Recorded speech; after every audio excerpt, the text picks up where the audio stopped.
জি। আসসালামু আলাইকুম ওয়া রাহমাতুল্লাহ। আমাদের প্রত্যেকেরই পরিবারে বাবা মা থাকে। তো সেক্ষেত্রে বাবা মা যতদিন জীবিত থাকে, যে ভাই বোন সবাই পড়ালেখা নিয়ে ব্যস্ত থাকে। বোন বড় হয়, বোনদেরকে বিবাহ দেওয়া হয়, শ্বশুরবাড়িতে চলে যায়। ভাইরা বড় হয়, চাকরি বাকরি করে, একটা পর্যায়ে ভাইরা বিয়ে শাদী করে। এখন ভাই বোনদের ভিতরে অনেক প্রচুর মিল থাকে। ভাই মানে বোন ভাইয়ের বাড়িতে আসে, ভাই বোনের বাড়িতে যায়, বাগিনা বাগিনীর প্রতি আদর ভালোবাসা, বোনেও ভাইয়ের প্রতি ভাইয়ের ছেলে মেয়ের প্রতি ভালোবাসা থাকে, প্রচুর ভালোবাসা থাকে।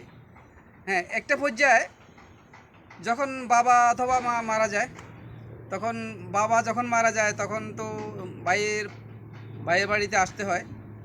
ভাইয়ের বাড়িতে বোন আসবে, বোনের বাড়িতে ভাই যাবে, এটা কিছুদিন চলে।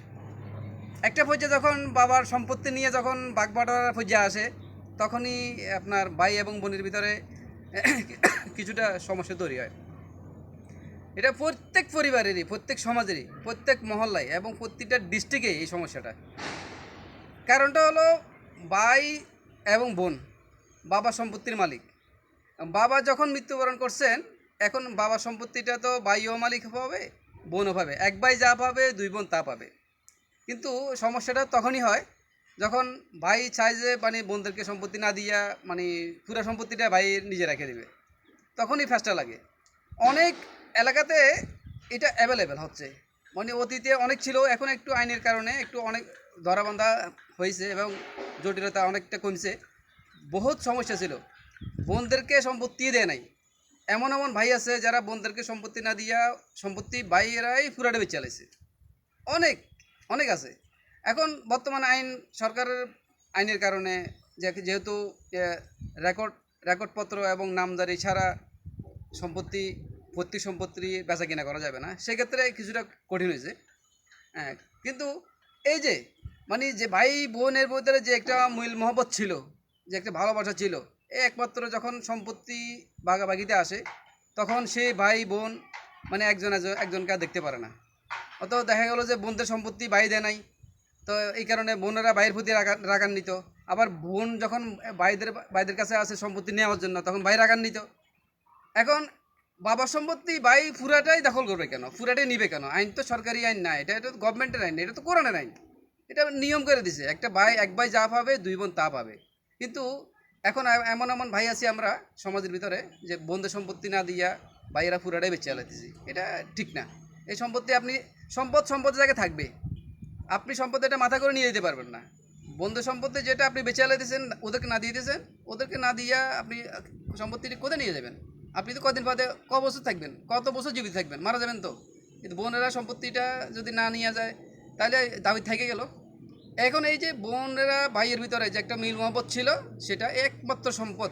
এই সম্পদের কারণে মিল মহব্বতটা চলে গেছে হাজার হাজার পরিবার, হাজার হাজার ফ্যামিলিতে। এখন কিছু কিছু পরিবার এমন আছে, মানে বোনের ছেলে মেয়েদেরকে মামারা দেখাশোনা করবে একমাত্র সম্পত্তির কারণে। ভাই বোনের সম্পর্কের কারণে বাগিনা বাগিনীর প্রতি খোঁজ খবর নাই, অ্যাভেলেবেল আছে। এবং অনেক বোনও আছে যে বাতিজের প্রতি খোঁজ খবর নেয় না, অনেক এরকম আছে। অনেক বাগিনীদেরকে মামারা আদর আদর আদর করে বড় করছে, কিন্তু একটা পর্যায়ে ওই যে সম্পত্তির কারণে মানে সেই আদর ভালোবাসা বিশাল মানে বিষাদে পরিণত হয়েছে। এবং বহুত সমস্যা। এবং আদালতে এগুলো নিয়ে সম্পত্তি নিয়ে বাটোয়ারা মামলা, অর্থাৎ ভাই বোনের সম্পত্তি নিয়ে প্রত্যেক সম্পত্তি নিয়ে বাটোয়ারা হাজার হাজার কেস, হাজার হাজার মামলা। তো এগুলা হচ্ছে কেন? আমরা আসলে একজনকে না দিয়েই সব খাইয়ে ফেলতে চাই, এই কারণে এগুলো হচ্ছে। তো আমাদের এই যে ভাই বোনের যে মিল মহব্বত, ভাই বোনের যে আদর ভালোবাসা, এগুলার এগুলার মধ্যে বাধা হয়ে দাঁড়াইছে একমাত্র সম্পদ। সম্পদ এবং টাকা।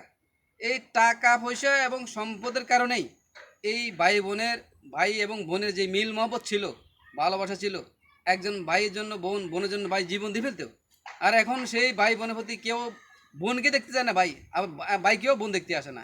উভয়ই বিপরীত। একমাত্র সমস্যা সম্পদ, টাকা পয়সা। সুতরাং টাকা পয়সা সম্পদ আসলে কেউ মারা যাওয়ার সময় নিয়ে যেতে পারবেন না।